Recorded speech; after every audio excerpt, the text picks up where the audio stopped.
mo tún dé o. Èmi lọ́mọ amúrùn mẹ́fà yán bọ́ gbẹ̀dọ̀ ẹ̀ta gbérí gẹ́gẹ́. Èjì mú kúkú rodò èyí lílá erínrìn édébòrò tẹ̀sẹ̀ mo tún dé. Bá a bá rẹ́ ní iyì bá ara o. Níṣẹ́ ló yẹ á mọ̀ bá wọn yọ lọ́jọ́ ire. Èyí ló mú kí King Fablo aláṣẹ àtolùdarí Fablo Empire Auto tó rán mi wá bí. Ó ní Àlàmọ̀kẹ́ òní ọjọ́ karùn-ún oṣù kejì ọdún yàtọ̀ sí gbogbo ọjọ́. Àyájọ́ òní ńlá bí ọ̀kan lára àwọn ẹni yìí tí ń bẹ lẹ́yìn mi. Ìlómúkọ́jọ́ owó yàtọ̀ gédégbé.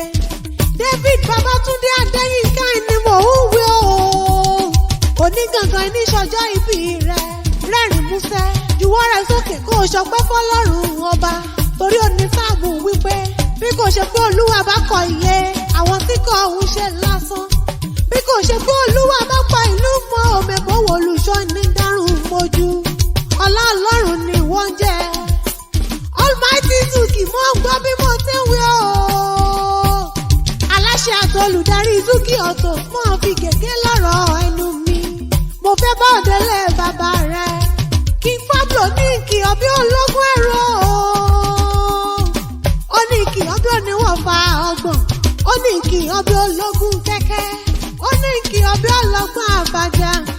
Ìbàdàn níṣẹ̀lẹ̀ bàbá tó bí ọlọ́mọ. Ìbàdàn mẹ́sì ọgọ́ nínú Olúyọ̀lé níbi olè gbẹ́jàre olóhùn. Ìbàdàn ọmọ àjòrò sùn ní o. Ṣé bẹ́yìn lọ máa jẹ fíyó? Ọmọ àfi ìkara ń fọ́rí mu. A kì í wáyé ká mọ̀mọ́ lárùn kan lára.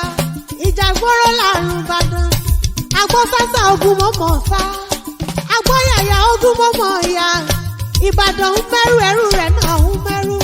Ṣé bẹ́yìn la bẹ́rù mẹ́rù lójú ogun? Afàdàmọ̀ jágún ìlú Ìjàyè. Ẹni bá rógùn sámẹ́bì ní Ìbàdàn ń bínú sí. Jákànlù kan lójú ogun. Ọ̀tẹ̀ gbòǹgbò sómi ṣùrù.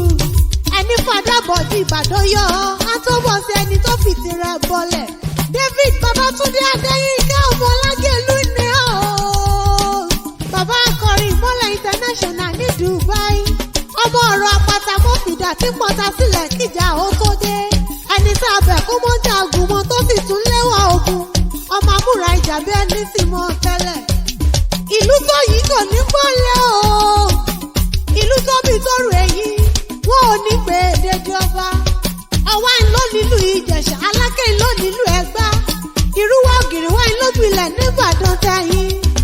Ìlú Olúyọ̀lé, ìlú Ológun, ìlú Ògúnmọ́lá, ìlú Àjàyí, ìlú Ìbíkúnlé. Àgbàlá Ògúnmọ́lá jókòó bàbá lómi lọ. Àgbàlá Ògúnmọ́lá ti sọ kòkó ó sáré. Ìbàdàn ló mọ̀ ọ́ mọ́ láyìíkò. Ọmọ pé láyìíkò sì ni bàbá Ìbàdàn. Ṣọ̀bọ́yọ̀kẹ́ o, Ṣọ̀bọ́yọ̀kẹ́. Ọmọ àríkẹ́yàn gbọ̀ngàn. Òjò lọ́rọ̀ mi wẹ̀ nílẹ̀ Àrólú. Àrólú owó o, Ṣọ̀bọ́yọ̀kẹ́. Ìkẹ́mi òjò tó yẹ kó mọ́ ṣe gbé mi fọ́yà. Ìkẹ́mi òjò tó ṣe kó mọ́ ṣe gbé mi fọ́ṣà láwẹ̀.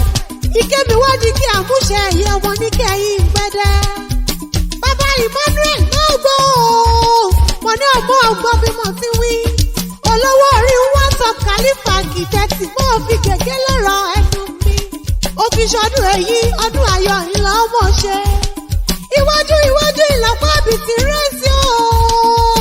Bàbá akọrin ìmọ̀lẹ̀ international àjọrò ẹ̀yìn kò ní wọnú ọ̀rọ̀ rẹ̀. Ó ti gòkè àgbàlagbára Ọlọ́run onírẹ̀lẹ̀ láéláé. Ayé rẹ̀ yóò mọ̀ dára sí mi.